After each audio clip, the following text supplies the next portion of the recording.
இந்த மாதிரி பச்சை விளக்கு எரியுது இல்லையா, சிக்னல்ல பச்சை விளக்கு எரிஞ்சதுன்னா எல்லா வண்டியிலும் வேகமாத்தான் போவாங்க. இங்க கடக்கிற பிள்ளைங்க பெண் குழந்தைங்க தான் நிறைய பேர் படிக்கிறாங்க கல்லூரியில. அவங்க நிக்கணும், அவங்க எதுக்காக தான் பார்க்கணும், இங்க பார்க்கவே கூடாது. வண்டி வரல போகவே கூடாது. எப்பவுமே அதுக்குள்ள பாருங்க சோப்பு விளக்கு போட்டு வண்டியை வேண்டும்.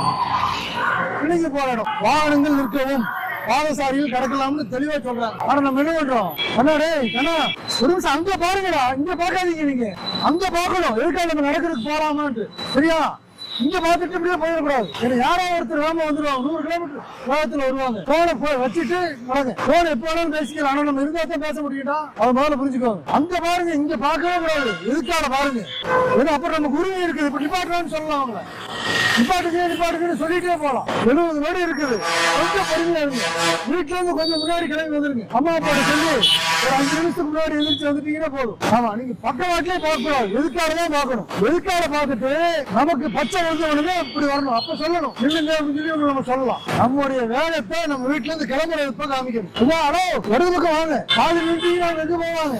இப்ப இவன் நினைக்கணும், இப்ப நீங்க போலாம். இப்படி போயிட்டோம்னா எல்லாத்துக்கும் பாதுகாப்பா இருக்கு. அவசரத்துல நம்ம போகவே கூடாது. அவர் சாலையை கிடக்கிறப்போ போனதான் பேசிட்டு கிடக்காதீங்க. கொஞ்சம் நின்று பொறுமையா அழகா போங்க. அவன் நமக்கு 30 நொடி போய்க்கல, அவசரமா போங்க.